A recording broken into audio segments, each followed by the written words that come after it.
Prayer breakfast, our good members of parliament, for bringing us together as leaders to rally the nation in its splendid diversity of creed and faiths, to unite in submission to God, and to take our dearest wishes, deepest needs, and foremost desires before the majestic throne of our benevolent Creator.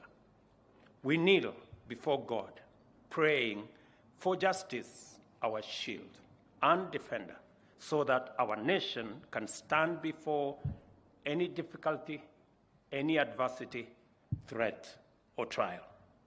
There is no better time for us to pray as a nation than now.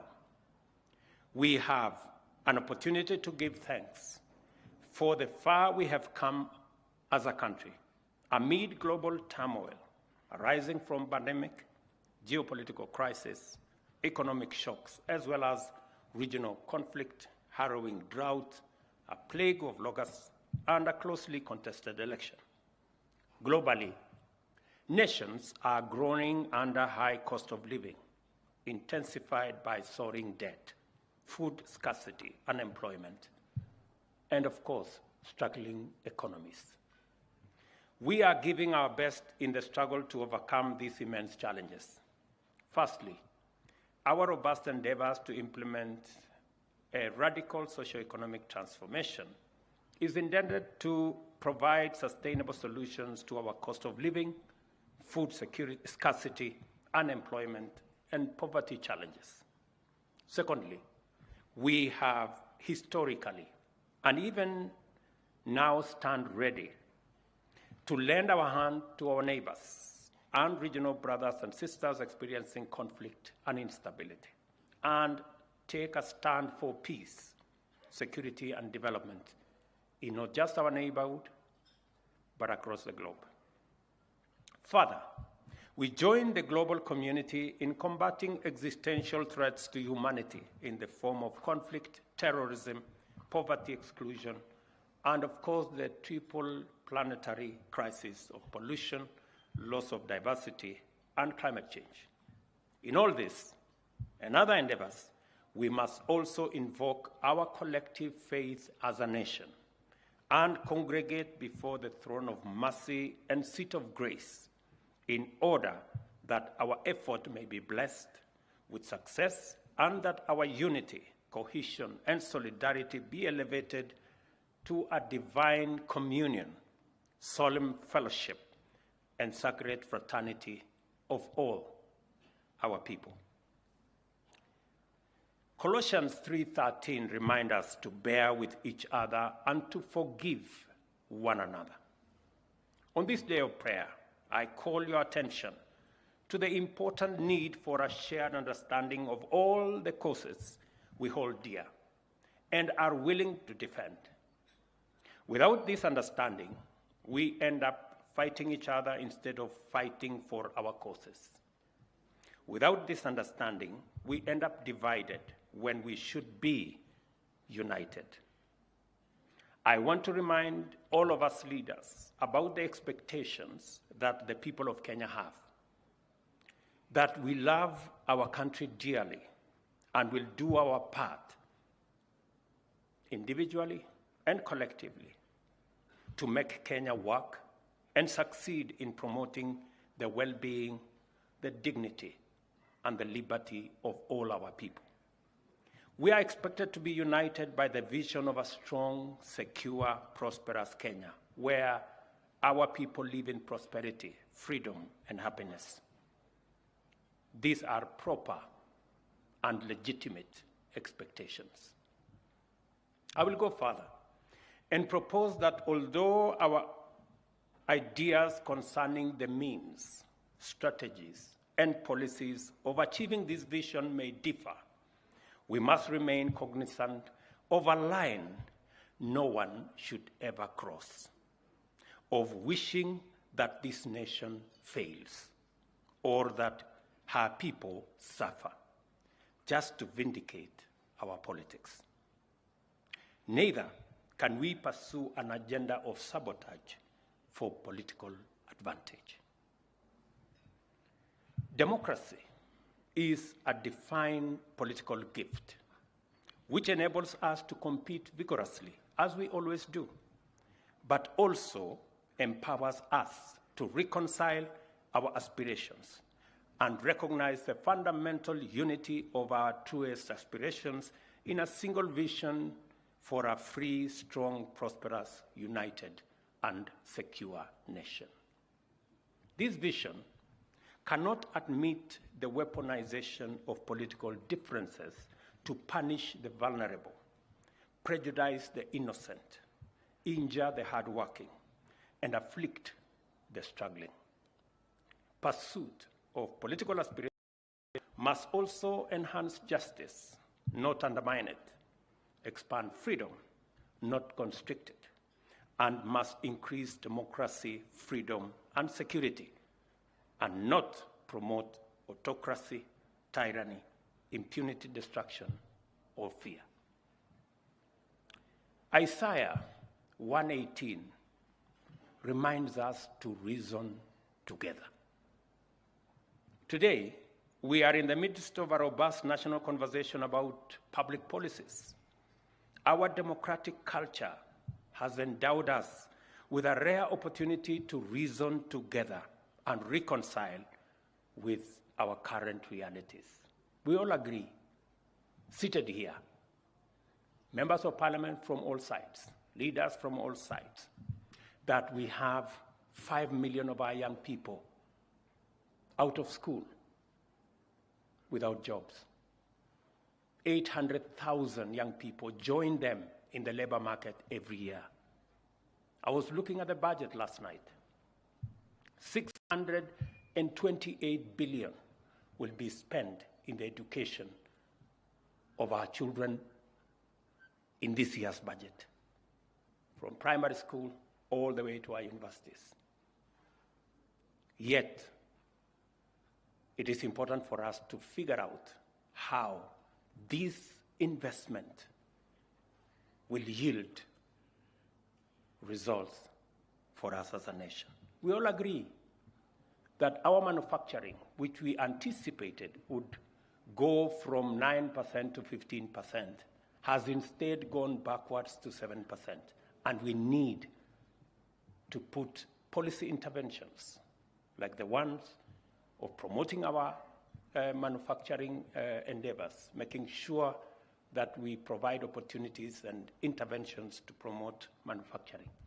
We are all agreed that our exports as a percentage of GDP have come down from 28% to 10%. We need to do something about it. We need to promote, we need policy interventions that will encourage our exports. We all agree that 7 million Kenyans today live in informal settlements, suffer the indignity of living in settlements that do not have adequate water, do not have adequate sanitation. They are our brothers and sisters. We all agree that our agricultural land is threatened by subdivision, and food insecurity is a reality. That is why we have a conversation about the high cost of living. We need to do something about it. We all agree that borrowing is not the way out of our current situation, that our debt has increased from about 4 trillion to 9 trillion in 5-6 short years. We must reconcile ourselves to that truth. So, as we participate in this important debate on the finance bill, let us ask God to open our eyes and enable us clearly see real choices that we have to make. And I want to remind you the words of Daniel 11:32 that say, even in the context where we are, Daniel reminds us that, but those who know their God, they will be strong and they will do great exploits.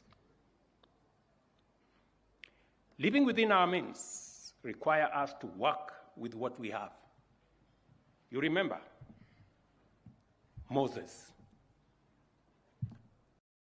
He was confronted with a situation. God asked him, "What do you have in your hand?" And you know what he had in his hand. You also remember Jesus asked his disciples when they were confronted with a situation of feeding 5,000 people. Jesus asked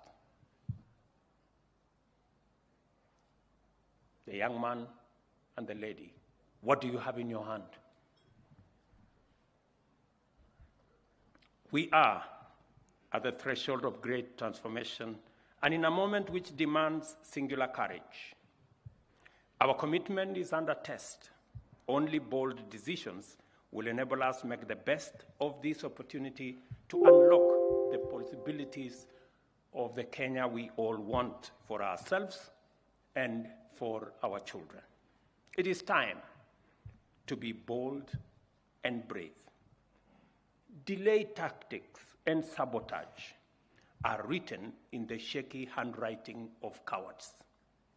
Excuses are the nails used to construct. Let us also be reconciled to our collective aspirations in order for us to live up to the true promise of this moment and our common destiny.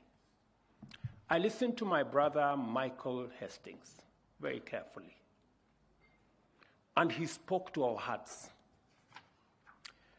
And let me say, if you don't remember anything he said, if you don't remember anything that I have said, if you don't remember anything that was said by anybody, please just remember his words. He said, "If you feel pain, you are alive. But if you feel the pain of others, you are a human being."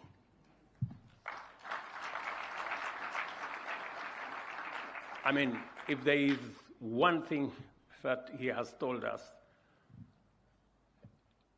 that is profound in what I heard him speak, if we all feel the pain of what it is that we have to do, then we are alive. But if we feel the pain of others, then we are human beings. I want us to ask ourselves, if we feel the pain of the 3%, then it's because we are alive. But if we feel the pain of the millions of young people who are looking for a job, if we feel the pain of the 7 million Kenyans who live in indignity in slums, then we are human beings.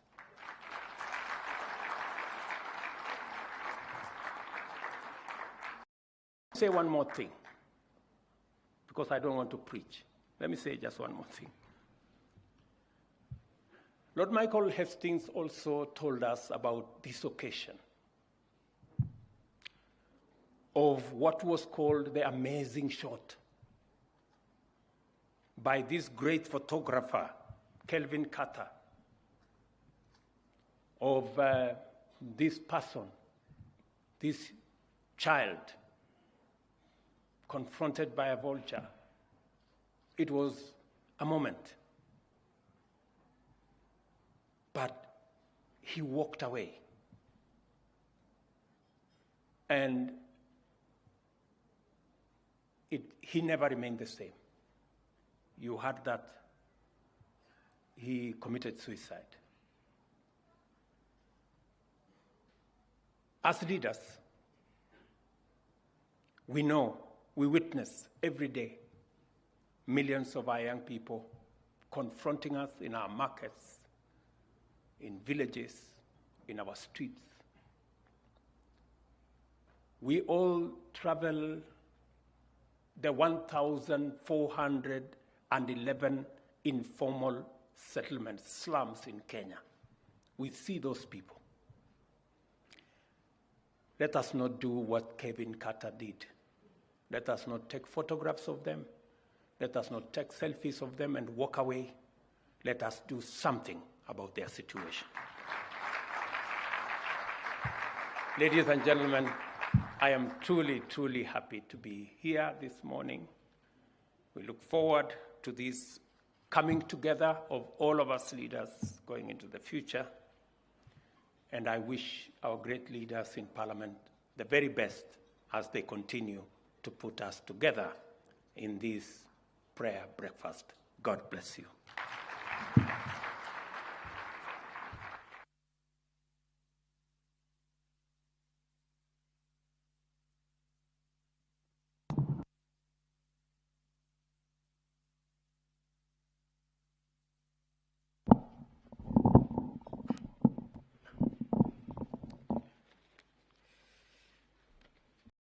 Your Excellency, just before I call the Speaker of Senate, the Honorable Kingi, who was also my classmate at the university and at the law school, and also went to Alliance High School.